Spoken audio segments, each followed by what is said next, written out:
Je vais demander maintenant à Claude Truchot. Là, on vient d'aller vers l'Afrique, mais on va plutôt traverser l'Atlantique cette fois. Euh, En tant qu'angliciste et sociolinguiste qui a beaucoup travaillé sur l'observation des phénomènes contemporains de didactique des langues, euh, vous venez de travailler sur un intéressant projet justement entre la France et le Québec. Est-ce que vous pourriez nous le présenter? Parce qu'il a effectivement cette dimension de gestion des problèmes linguistiques et culturels d'un côté et l'autre de l'Atlantique. Merci. Merci, très volontiers. Avant de le présenter, je voudrais présenter quelques exemples de mauvaises pratiques de gestion des langues dans les entreprises, en prenant 2 ou 3 exemples. Je voudrais tout d'abord prendre l'exemple d'une belle entreprise française, je ne la citerai pas, du domaine de l'électronique, qui, le PDG ayant une volonté de développement, a racheté, fusionné avec, en fait, c'est un rachat, une entreprise américaine en train de péricliter. Et la question s'est posée, mais quelle va être la langue de l'entreprise, où les actionnaires français étaient majoritaires. D'après les témoignages dignes de foi, un certain nombre de jeunes cadres français sont montés au créneau en disant « ça doit être l'anglais ». Et ce que l'on soupçonne derrière cette stratégie, c'est qu'ils se disaient « moi je connais l'anglais, les vieux dans la boîte, eux, connaissent mal l'anglais, et donc on va prendre leur place ». Le problème auquel n'avaient pas pensé ces jeunes gens, c'est que les Américains connaissaient mieux l'anglais qu'eux. Qu'est-ce qui s'est passé? Eh bien, ils ont pris le pouvoir. Et dans cette entreprise française, cotée au CAC 40, la totalité des membres de la direction sont américains. Conséquence également, l'entreprise américaine périclitait, et cette nouvelle entreprise, elle est à nouveau en train de péricliter.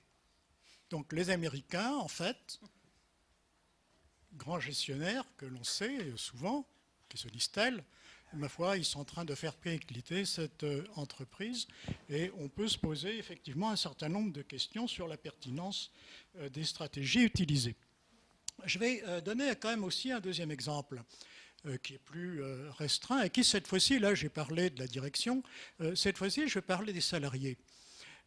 Dans une autre entreprise française, vous voyez, on n'est pas là dans les entreprises, on est en plein dans l'internationalisation des entreprises françaises.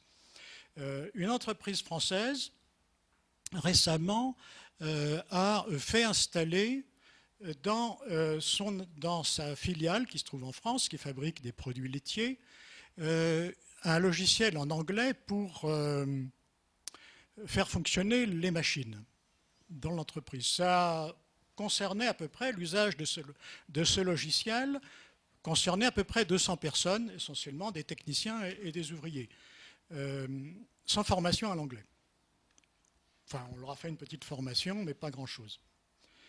Apparemment, dans les autres filiales du groupe, que je ne citerai pas non plus, on a fait pareil. C'est-à-dire qu'en fait, l'entreprise a décidé qu'on ferait faire un logiciel de gestion et on le mettrait dans toutes les entreprises, dans toutes les filiales, fonctionnant de la même manière, avec le même logiciel, sans se poser la question de savoir si en Italie, en France ou ailleurs, là où il y a des filiales, en Espagne, il ne serait pas mieux, plus raisonnable, plus rentable de le faire traduire.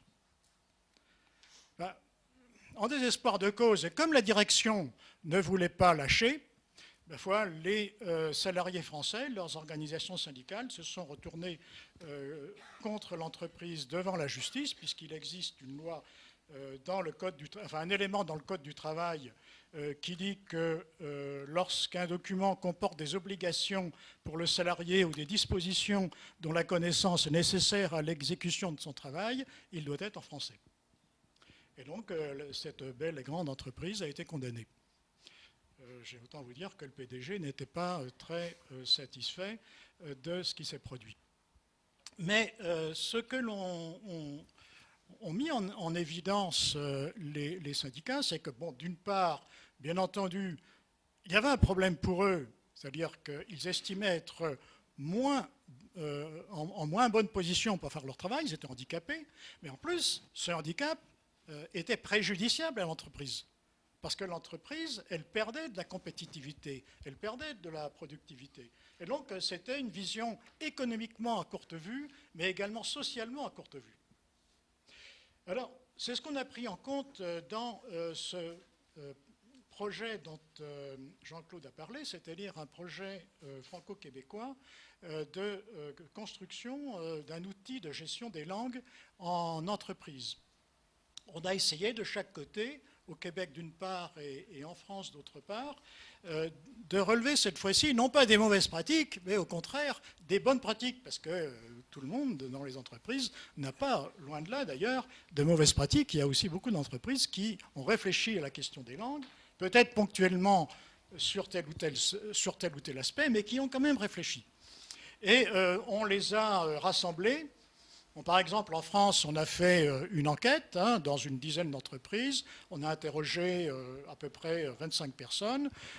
On a des entretiens enregistrés. Et à partir de là, on a pu relever des pratiques dans plusieurs domaines que l'on a classés pour construire un instrument de gestion qui est en 5 parties. D'une part, définition de principes et de pratiques de gestion, mise en place d'instances de gestion des questions de langue, parce qu'en fait, les questions de langue, ça fait partie de la vie de l'entreprise, ça fait partie de la gestion de l'entreprise, c'est quelque chose qui doit être pris en compte, et l'exemple d'ITER le montre très bien. D'autre part, on a relevé tout ce qui concernait les bonnes pratiques en matière de compétences linguistiques. Ça recouvre par exemple l'évaluation de ces compétences pour le recrutement, pour la promotion, etc. Naturellement, la formation linguistique, ça va de soi.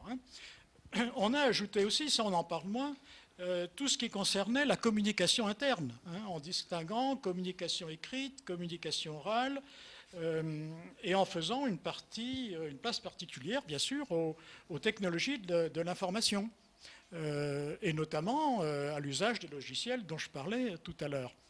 Tout ce qui concerne la communication externe, ce qui est particulièrement important pour nos amis québécois, mais ça l'est aussi pour nous, notamment comment gérer des sites Internet. Les entreprises, souvent, s'y prennent un peu n'importe comment. Et il y a toute une logique dans la gestion des multilingues des sites Internet. Et puis, on parle beaucoup, naturellement, de formation linguistique. C'est tout à fait justifié. Mais il ne faut pas oublier aussi que la traduction, l'interprétation, les outils de traduction, c'est extrêmement utile pour une entreprise. Et j'ai parlé tout à l'heure justement de la traduction de ce logiciel. Donc on a tout un ensemble là, de propositions. Ce n'est pas encore tout à fait publié, mais ça ne devrait pas tarder à l'être, et mis en ligne notamment sur le site lefrançaisautravail.org. Mais là, je donnerai, dès que ça paraîtra, je donnerai notamment à Laurent Devater les coordonnées pour qu'il puisse les diffuser largement aux participants et aux personnes intéressées. Voilà, merci.